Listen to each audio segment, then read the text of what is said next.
Baiklah. Bismillahirrahmanirrahim. Assalamualaikum warahmatullahi wabarakatuh.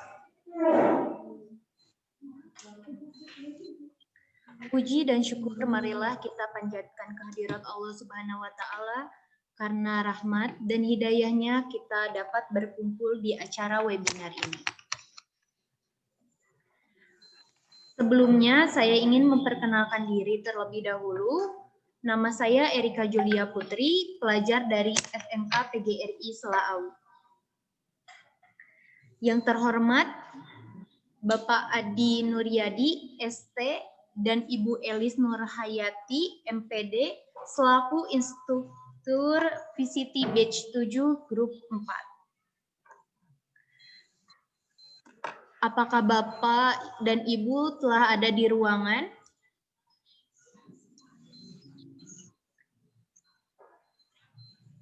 Sepertinya Pak Adi dan Bu Elis belum masuk ruangan nih. Baiklah, kita lanjutkan acara untuk hari ini. Tema untuk hari ini adalah tentang penyakit endemi yang akan dipaparkan oleh presenter yaitu Lesti Lestari dan moderator Ayu Oktaviani Rahayu. Halo Lesti, apakah sudah ada di ruangan?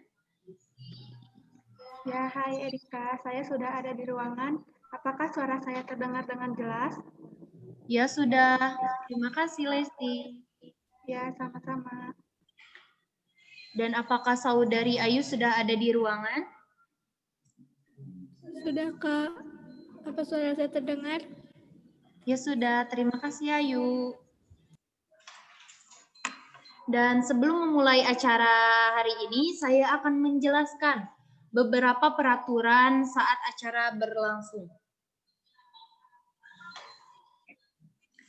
Peraturan pertama, peserta harus mematikan atau memute mikrofon saat acara ini berlangsung supaya acara ini berjalan dengan lancar.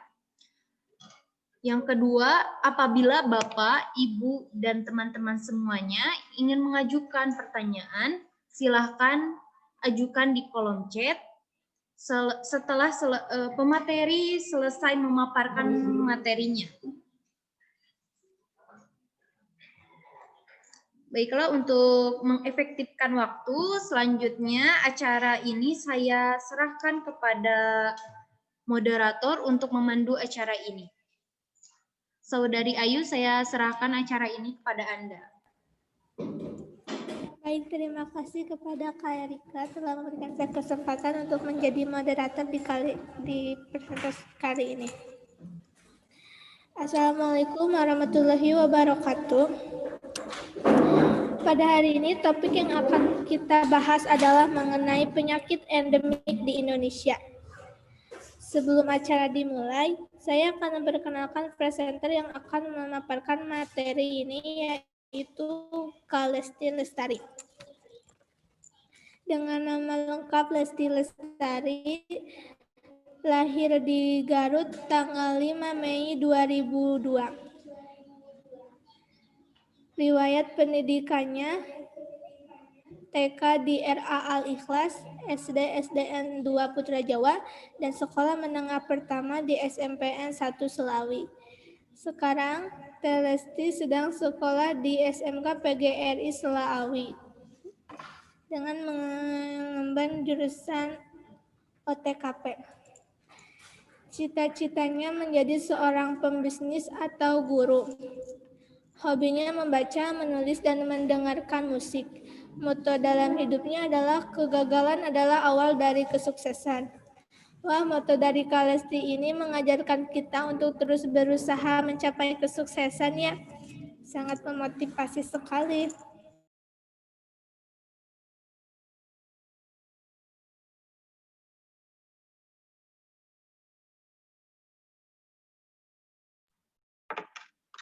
Ya, terima kasih kepada host. Terima kasih kepada moderator.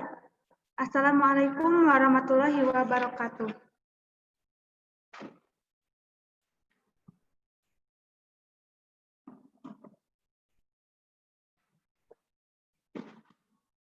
Sebentar.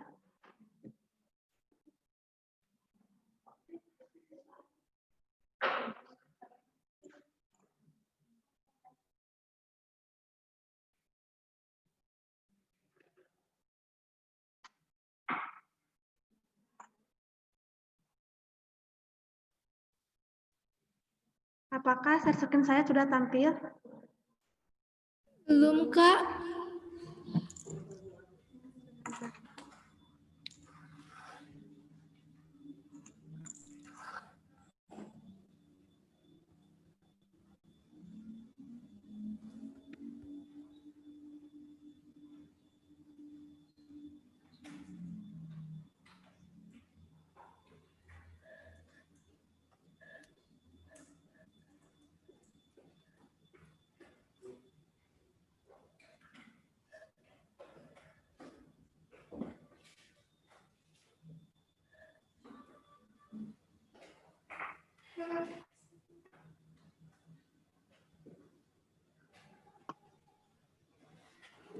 Ya, sekarang apakah share screen saya sudah tampil? Sudah, Kak. Ya, terima kasih.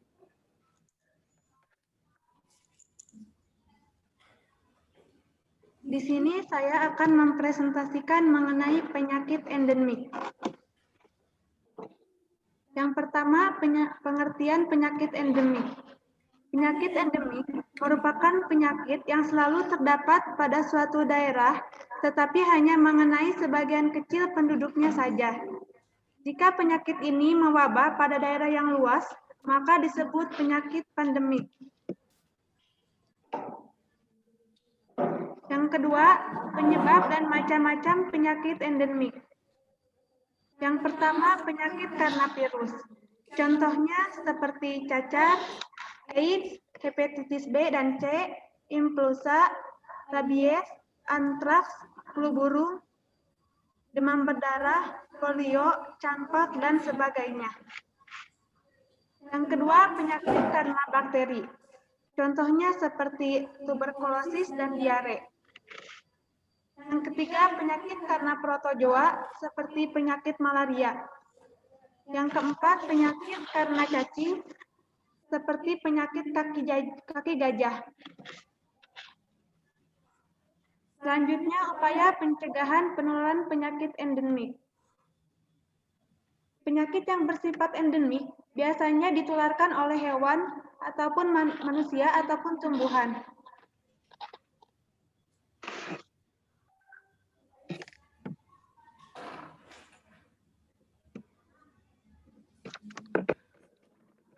Yang pertama, ditularkan melalui penyakit Aedes aegypti.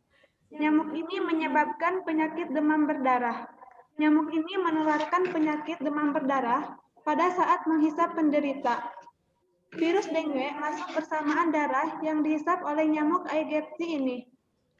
Yang kedua, disebarkan oleh nyamuk Anopheles sp. betina.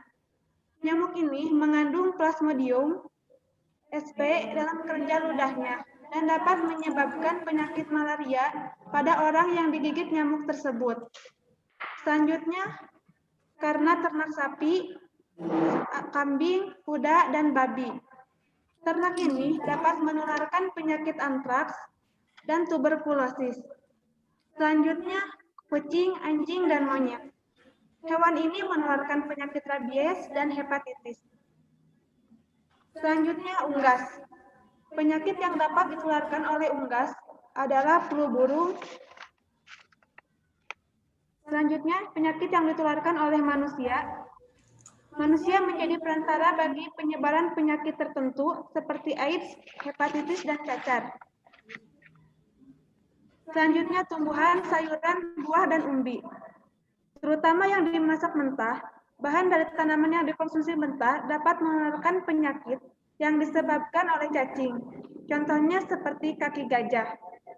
Selain oleh cacing, yang dapat menyebabkan diare pada kita ataupun manusia adalah bakteri.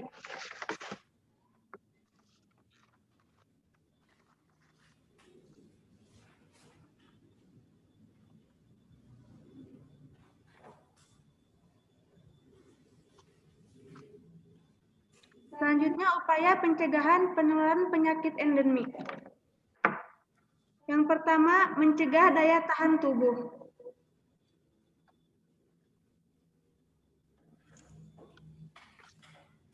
Dengan menjaga daya tahan tubuh, Anda menjadi tidak mudah terserang penyakit, termasuk penyakit endemik yang ada di tempat Anda. Tingkatkan daya tahan tubuh dengan cara mengonsumsi makanan yang bergizi, istirahat yang cukup, menjaga berat badan ideal, olahraga secara teratur, berhenti merokok, mengolah stres dengan baik, dan rajin mencuci tangan dengan sabun. Yang kedua, menjaga kebersihan lingkungan. Jaga kebersihan lingkungan rumah Anda dengan baik agar terhindar dari kuman penyebab penyakit maupun hewan-hewan pembawa penyakit. Caranya adalah dengan membersihkan setiap ruangan di rumah secara rutin, terutama lingkungan yang sering dipakai, misalnya kamar tidur, dapur, dan lain sebagainya. Selain itu, bersihkan juga pekarangan rumah. Jika ada wadah yang dapat menampung genangan air yang berpotensi untuk hidupnya nyamuk, maka kita harus memutus rantai atau daur hidup nyamuk tersebut. Selanjutnya, menghindari kontak dengan orang yang sakit. Sebisa mungkin, hindari kontak dengan orang sakit. Salah satu caranya adalah dengan tidak berbagi makanan atau minuman dari wadah yang sama dengan orang yang sedang sakit. Yang terakhir, menjaga kebersihan dan kesehatan makanan. Misalnya dengan mencuci semua bahan makanan yang akan dimakan, baik itu mentah ataupun yang masak. Yang kedua, memastikan makanan, baik itu dari tanaman maupun hewan, yang bebas dari penyakit yang dapat menular. Yang ketiga, menjaga kebersihan alat makan, alat masak, dan tangan setiap saat makan.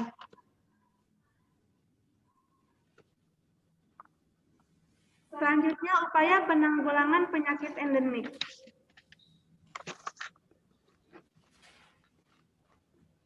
Yang pertama, mengobati penderita yang sakit secara tuntas. Penderita yang sakit diobati di pusat kesehatan seperti rumah sakit, poliklinik, puskesmas, maupun tempat praktek dokter. Tahayul yang beredar di masyarakat tertentu harus diluruskan. Contohnya, tahayul yang membahayakan penderita seperti pergi ke dukun ketika panas tinggi hingga kejang-kejang. Kemudian diberikan dengan air mantra-mantra. Yang kedua, mencegah penyebaran penyakit pada orang lain. Penyebaran penyakit tidak akan meluas apabila masyarakat bersama-sama mengupayakan pencegahan, meningkatkan kesehatan tubuh, serta memelihara kebersihan dan kesehatan lingkungan. Sebagian masyarakat yang tidak mau bekerja sama dapat menyebabkan upaya pencegahan ini gagal. Oleh karena itu, kita diperlukan kekompakan. Yang ketiga, melakukan pembatasan atau isolasi penyakit agar tidak menyebar ke daerah lainnya.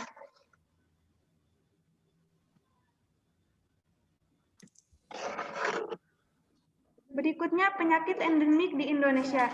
Yang pertama ada demam berdarah, yang kedua ada malaria, yang ketiga ada hepatitis, yang keempat ada kusta, yang kelima ada tuberkulosis, yang keenam ada filariasis, dan yang terakhir ada leptospirosis.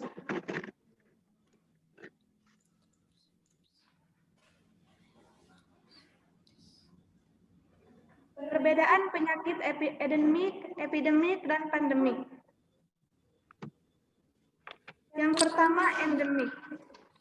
Endemik merupakan penyakit yang selalu terdapat pada suatu daerah, tetapi hanya mengenai sebagian kecil penduduknya saja.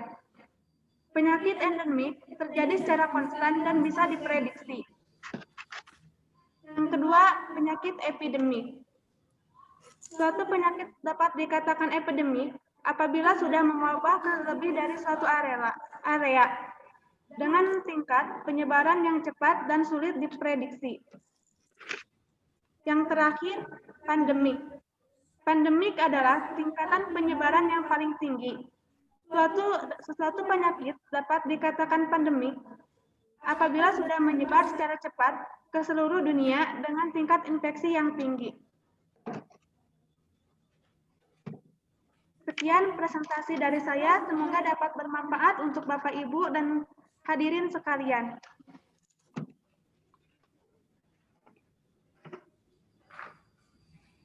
Wassalamualaikum warahmatullahi wabarakatuh.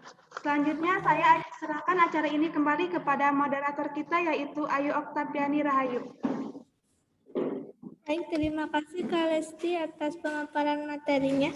Selanjutnya kita lanjutkan ke acara sesi tanya jawab. Silakan jika ada yang ingin bertanya bisa kirim lewat kolom chat.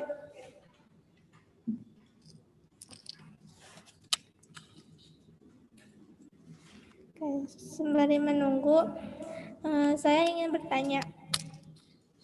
Penyebaran penyakit endemik merupakan salah satu ditularkan oleh hewan seperti Aedes aegypti dan nyamuk Anopheles sp. betina. Coba jelaskan perbedaan antara kedua nyamuk tersebut. Ya, baik Ayu, terima kasih atas pertanyaannya.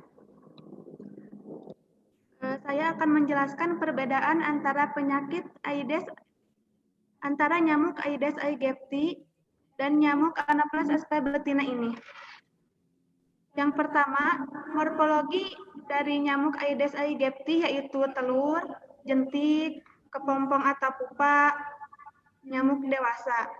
Perilaku hidup nyamuk ini bersifat diurnal atau aktif pada pagi hari ataupun hingga siang hari. Sedangkan morfologi pada nyamuk Anopheles sp. betina ini, panjang telur kira-kira 1 mm dan memiliki pelampung di kedua sisinya. Dalam keadaan diam atau istirahat, jentik nyamuk ini sejajar dengan permukaan air. Larva beristirahat secara paralel dengan permukaan air. Selanjutnya, pupa mempunyai tabung pernapasan yang berbentuk lebar dan pendek. Selanjutnya, pada nyamuk dewasa, bercak pucat dan gelap pada sayapnya dan beristirahat di kemiringan 45 derajat pada suatu permukaan. Ya, Ayu, mungkin itu saja jawaban dari saya. Semoga memuaskan. Baik, terima kasih. Ini ada pertanyaan dari Rizky Muhammad Firdaus. Assalamualaikum. Waalaikumsalam. Izin bertanya, apa alasan Saudari Lesti memilih judul atau tema ini? Silakan Kak Lesti. Ya, terima kasih Fahmi Ali. Rizky Muhammad Firdaus. Ya, terima kasih Rizky Muhammad Firdaus. Katanya, apa alasan Saudari Lesti memilih judul atau tema ini? Alasan saya mengangkat judul atau tema ini yaitu memberikan pencerahan mengenai penyakit endemik ini, tentang pengertiannya, penyebab, dan macam-macam penyakit endemik. Penyebaran penyakit endemik ini dan cara pencegahannya. Yang kedua, untuk menganalisis dan memberikan informasi mengenai penyakit endemik yang ada di Indonesia. Mungkin itu saja, Ayu, jawaban dari saya. Oh, jadi agar masyarakat itu mengerti apa gejala dan cara pencegahannya ya? Ya, seperti itu, sepertinya Ayu. Bagus juga. Oke, selanjutnya dari Aprilia Nurhasanah. Katanya, Assalamualaikum. Waalaikumsalam. Saya ingin bertanya apa saja contoh dari penyakit epidemik dan pandemik. Iya, terima kasih Aprilia. Apa saja contoh dari penyakit epidemik dan pandemik? Contoh dari penyakit epidemik dan pandemik. Yang pertama, contoh dari penyakit epidemik. Terjadi pada kasus COVID-19, misalnya pada saat baru tersebar di Tiongkok dan negara-negara sekitarnya, seperti Hong Kong dan Taiwan. Contoh lainnya seperti penyebaran penyakit Ebola di negara-negara Afrika Barat dan penyebaran virus Zika di negara Amerika Selatan dan Amerika Tengah. Sedangkan untuk contoh penyakit pandemik, yaitu infeksi COVID-19 yang sudah menyebar ke berbagai belahan dunia, yang banyak menyebabkan korban dan menelan jiwa. Terima kasih, mungkin itu saja jawaban dari saya. Baik, terima kasih. Silakan jika ada yang bertanya lagi. Oh ya, saya sedikit tertarik, bukan sedikit, saya tertarik pada saat ada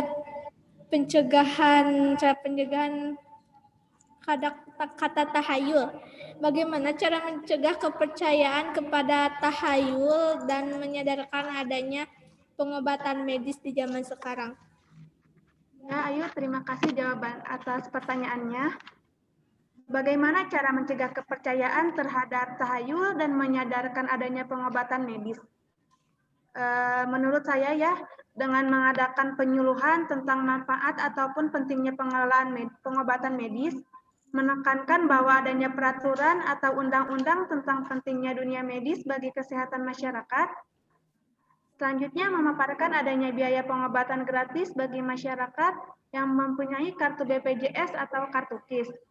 Yang terakhir, memaparkan khasiat atau efek positif dari pengobatan medis itu. Baik, terima kasih. Pertanyaan selanjutnya dari Listi Oktaviani. Assalamualaikum. Saya ingin bertanya, bagaimana cara menyadarkan orang lain tentang pentingnya melakukan isolasi atau pembatasan agar penyakit endemik tidak menyebar? Terima kasih atas pertanyaannya dari Listi Oktaviani ya. Bagaimana cara menyadarkan orang lain tentang pentingnya melakukan isolasi atau pembatasan agar penyakit endemik tidak menyebar? Menurut saya ya dengan cara memaparkan dan memberikan pencerahan kepada masyarakat tentang risiko, bahaya, dan dampak penyakit dan dampak dari penyakit endemik ini. Yang kedua, dengan adanya sanksi apabila tidak mematuhi perintah isolasi agar tidak menyebarkan penyakit ini. Jadi apabila misalnya ada salah seorang yang melanggar pembatasan isolasi ini, maka akan dikenakan sanksi misalnya dengan denda ataupun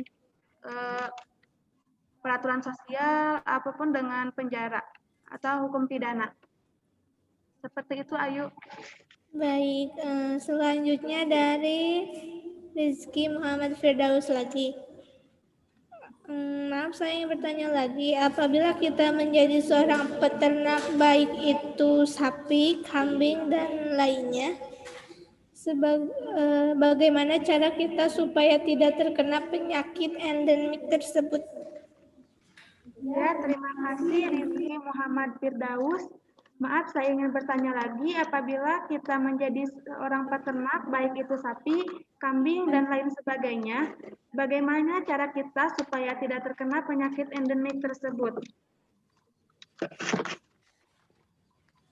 Baik, menurut saya, apabila kita menjadi seorang peternak, baik itu sapi ataupun apapun, saya menyarankan untuk membersihkan kandang tersebut minimal 2 kali dalam seminggu. Selanjutnya, apabila kita membersihkan kandang ternak tersebut, sebaiknya gunakan masker atau sarung tangan latex ya. Selain itu, tidak lupa juga mengecek kondisi ternak kita apakah sehat ataupun terkena penyakit ya dengan cara mengontrolnya atau menghadirkan dokter hewan untuk memeriksa kesehatan ternak kita. Dan tidak lupa juga untuk memberikan obat atau nutrisi kepada hewan ternak kita agar selalu sehat. Seperti itu, Ayu. Seperti itu. Ya. Saya ingin bertanya, kan ada yang disebabkan oleh protozoa seperti malaria. Gejala apa saja yang terjadi pada orang yang terkena penyakit malaria? Iya, apakah bisa mengulangi pertanyaannya ya? Maaf, di sini suaranya kurang jelas. Ada ya penyakit itu kan disebabkan ada beberapa, ada yang karena virus, bakteri, protozoa, dan cacing. Yang disebabkan oleh protozoa kan seperti penyakit malaria. Apa saja sih gejala yang dialami oleh seseorang saat terkena penyakit malaria? Iya, terima kasih Ayu atas pertanyaannya. Gejala-gejala yang terjadi pada saat apabila orang terkena penyakit malaria ya, seperti itu. Ya, seperti itu. Eh, Gejala-gejala yang timbul apabila seseorang menderita penyakit malaria yaitu demam, menggigil, sakit kepala, mual, ataupun muntah. Gejala-gejala yang timbul akibat apabila terserang penyakit malaria hampir sama dengan apabila seseorang terjangkit penyakit demam berdarah dengue. Sama-sama maksudnya sama-sama demam tinggi, sakit kepala berat, nyeri pada bagian belakang mata, nyeri sendi dan otot, kelelahan, mual, muntah, ataupun ruam pada kulit. Seperti itu, Ayu.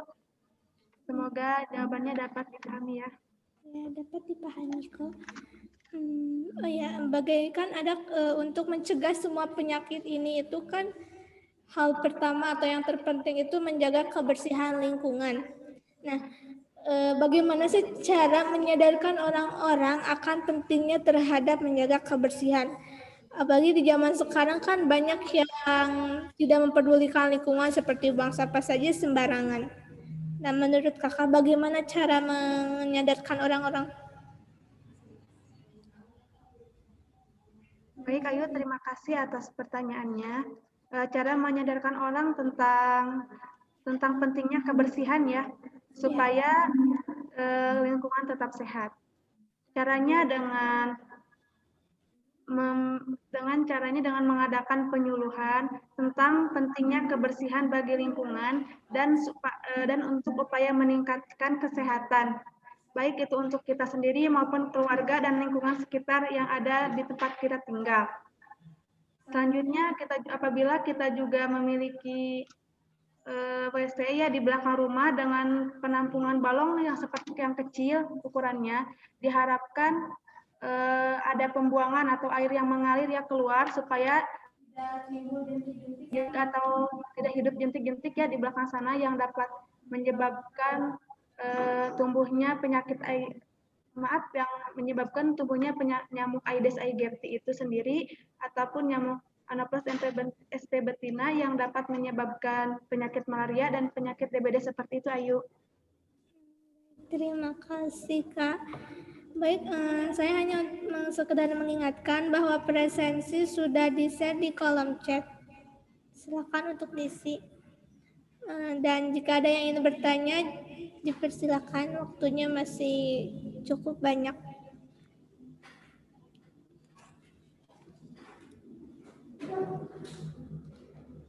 Oke.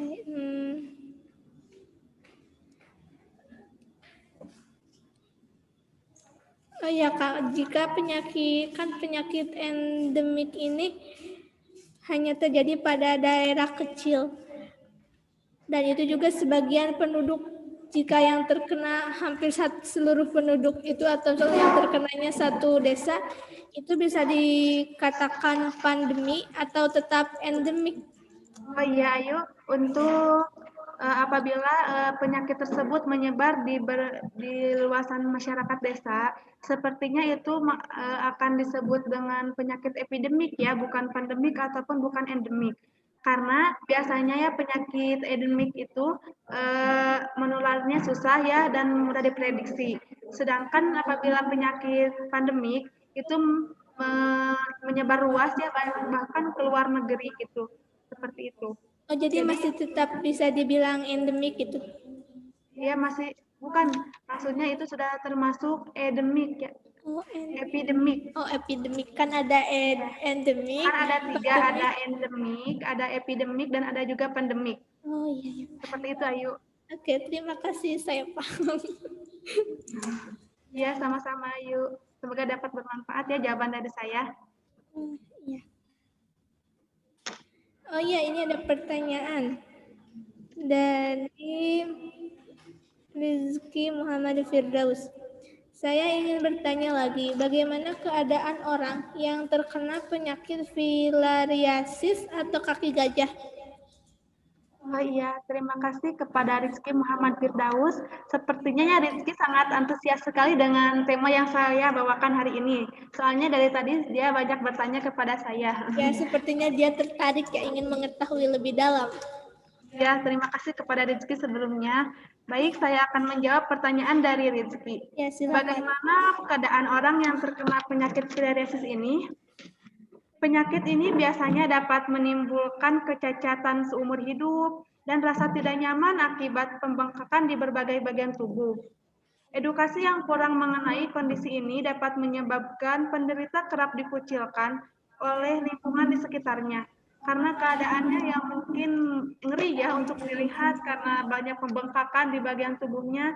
Jadi banyak orang gitu yang merasa bahasa istilahnya ya risih gitu, seperti itu. Terima kasih, Ayu. Baik, seperti itu Kak Rizky Maman Firdaus. Oh ya, katanya presensi tidak bisa dibuka itu sudah oleh Kak Erika, sudah dikirim ulang link presensinya. Oh ya, tadi katanya kan tentang mengenai kaki gajah atau filariasis. Ya. Kan banyak orang yang katanya risih gitu. Bagaimana sih agar maksudnya apa ada cara untuk solusi untuk menangani kaki gajah atau filariasis? Maksudnya obatnya yuk apa bagaimana ya? Ya obatnya maksud saya, jadi apa ada solusi seperti penanganannya obatnya atau jadi ada penanganan khusus gitu? Ya, sebentar. Ya silakan. Ya kan karena kebanyakan pasti kata kakak barusan banyak yang risih, pasti kan mereka jadi mungkin mentalnya sedikit terganggu karena dikucilkan. Jadi apa ada harapan untuk mereka sembuh? Ya, sebentar ya. Ya, silakan.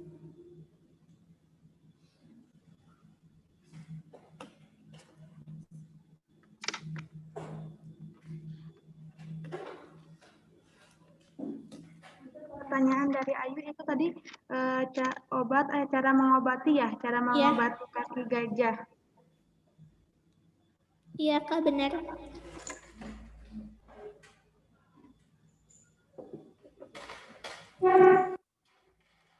Ya Ayu, untuk pengobatan kaki gajah, antara lain kita bisa istirahatkan tungkai dan selalu jaga posisi tungkai lebih tinggi saat duduk atau berbaring ya. Setelah itu gunakan stocking kompres sesuai anjuran dokter. Bersihkan bagian tungkai yang bengkak dengan air dan sabun setiap hari. Gerakan tungkai melalui olahraga ringan untuk menjaga kebersihan aliran getah bening di bagian bengkakan. Seperti itu Ayu. Selain itu juga kita harus sering kontrol ya ke dokter tentang keadaan orang yang terinfeksi penyakit filariasis ini ya, supaya ada obat kontrol bulanan sepertinya untuk mempercepat proses penyembuhan. Seperti itu Ayu. Apa ada mereka juga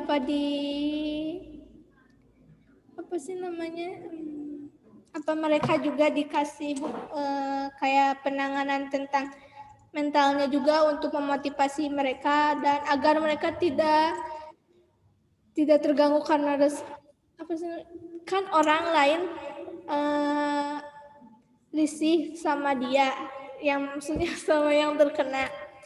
Apa mereka juga ditangani mentalnya agar motivasi mereka tinggi lagi gitu?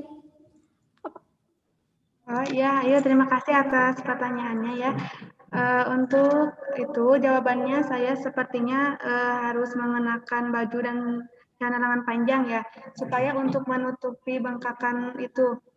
Selanjutnya memberikan dari keluarga itu sendiri ya, dari keluarga orang yang terpapar atau terkena penyakit kaki gajah ini harus memberikan semangat kepada penderita supaya tetap semangat ya untuk selalu hidup dan semangat untuk melakukan berobat jalannya untuk per bulan sehingga mempercepat proses penyembuhan.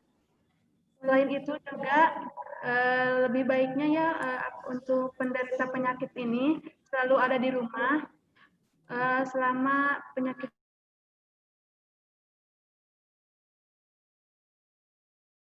maksudnya ejekan dari orang-orang ataupun tetangga sehingga si pasien atau orang yang terjangkit penyakit itu tidak merasa tercela atau terhina seperti itu Ayu. Oh, jadi tetap dorongan motivasi dari keluarga yang nomor utama. Iya, seperti itu Ayu.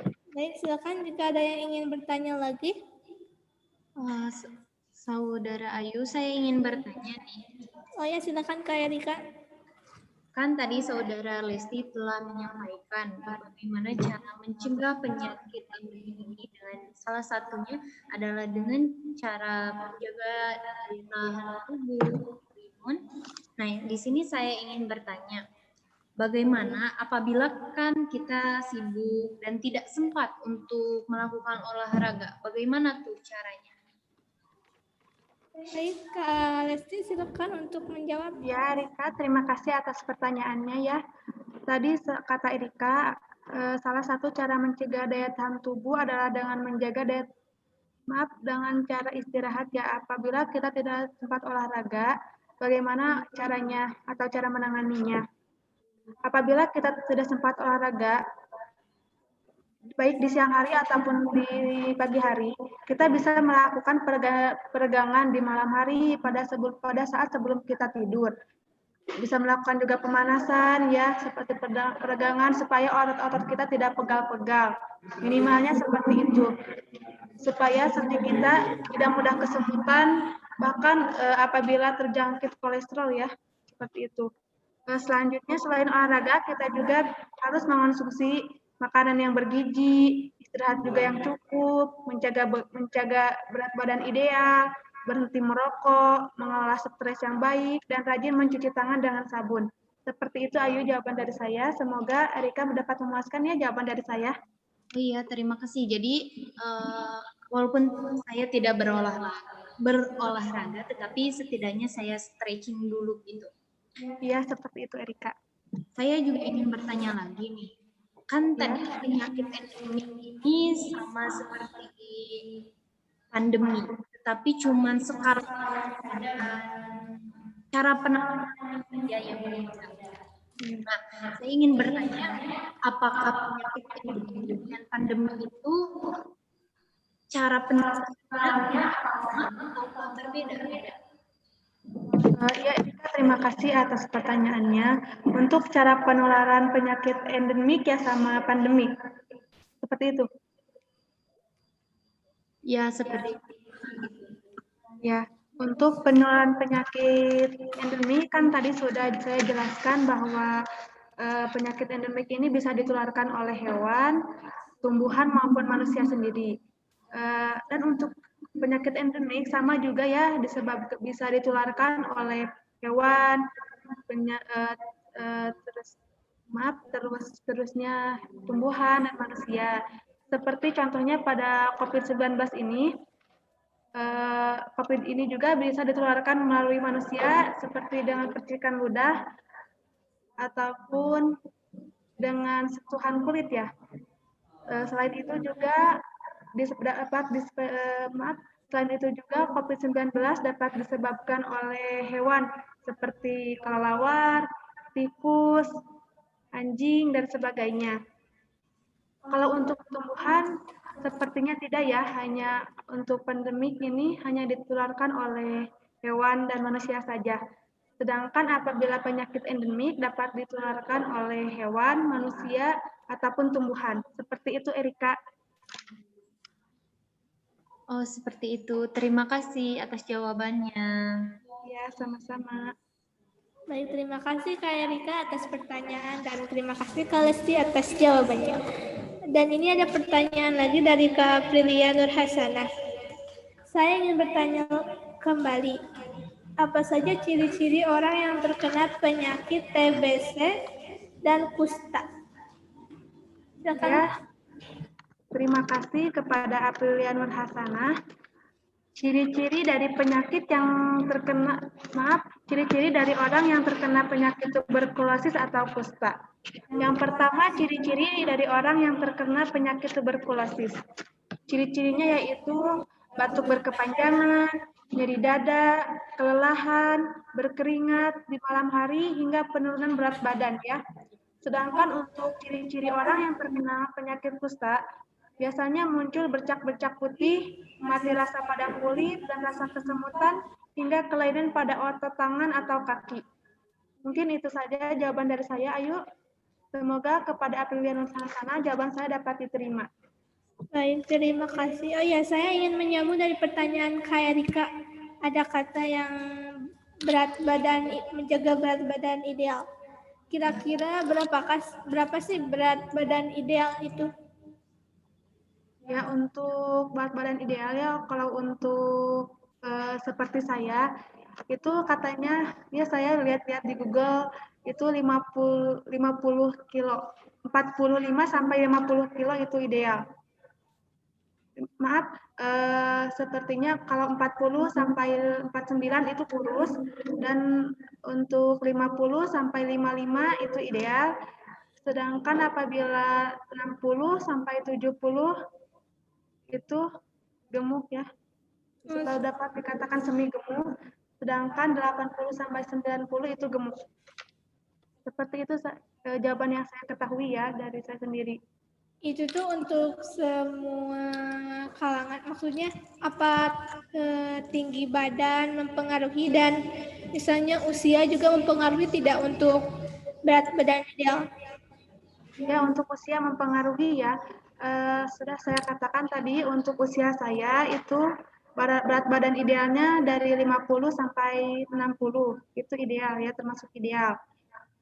Sedangkan apabila untuk anak kecil, mungkin berat badan ideal untuk usia 4 sampai 5 tahun itu kira-kira ya 15 sampai 20 kilo itu berat badan ideal. Seperti itu, Ayu. Seperti itu. Terima kasih atas jawabannya. Ya. Silakan jika ada yang ingin bertanya lagi, waktunya sebentar lagi. Sepertinya tidak ada. Baik, mungkin cukup sampai saya tutup acara sesi tanya jawabnya. Selanjutnya kepada Kak Lesti, jika ada kata yang ingin untuk kata-kata terakhir. Ya, Ayu, terima kasih. Saya mempunyai kesimpulan ya dari presentasi saya dari awal sampai akhir. Saya menyimpulkan bahwa penyakit endemik adalah penyakit yang selalu terdapat pada suatu daerah tertentu, tetapi hanya mengenai sebagian kecil penduduknya saja. Penyakit endemik kemunculannya terjadi secara konstan dan tidak bisa diprediksi. Bisa diprediksi. Apabila penyakit tersebut mewabah pada daerah yang luas, maka disebut penyakit pandemik. Cara penanggulangan penyakit ini yaitu dengan mengobati penderita yang sakit secara tuntas, mencegah penyebaran penyakit pada orang lain, dan melakukan pembatasan atau isolasi penyakit agar tidak menyebar ke daerah lain. Seperti itu, Ayu, kesimpulan dari saya. Baik, terima kasih Kak Lesti. Sama-sama. Baik, sebelum acara tutup, kesimpulan dari pemaparan materi kali ini adalah penyakit endemik ini suatu penyakit yang pernah terjadi di Indonesia yang menimpa beberapa penduduk saja di suatu daerah. Tetapi jika menyebar sampai daerah tersebut seluruhnya terdampak, itu disebut epidemik. Sedangkan mewabah hampir ke semua daerah, bahkan negara atau dunia, itu disebut pandemik. Dan cara untuk mencegah dan atau mengatasinya tetap hal yang terpenting adalah menjaga kesehatan tubuh dan menjaga kebersihan lingkungan. Dua poin ini sangat penting, mau penyakit ringan atau berat atau apapun itu, dua kunci ini sangat berguna. Baik, mungkin cukup sekian dari acara pemaparan kali ini. Kurang lebihnya mohon maaf. Saya kembalikan lagi kepada Kak Erika sebagai host. Wassalamualaikum warahmatullahi wabarakatuh. Waalaikumsalam warahmatullahi wabarakatuh. Baiklah, saya ingin mengingatkan kembali kepada audiens semuanya bahwa presensi telah saya kirimkan di room chat. Silahkan untuk diisi presensinya. Alhamdulillah tak terasa sekarang kita berada di penghujung acara.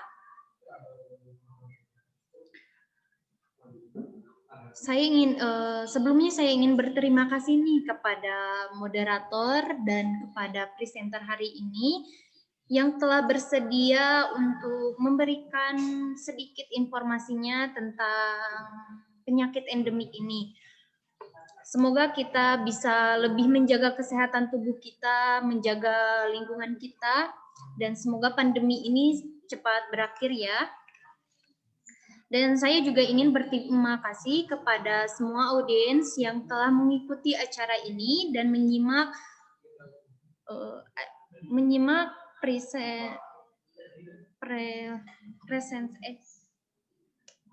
acara ini dari awal hingga akhir. Baiklah, untuk menutup acara ini, marilah kita ucapkan alhamdulillah. Mungkin dicukup sekian. Wassalamualaikum warahmatullahi wabarakatuh.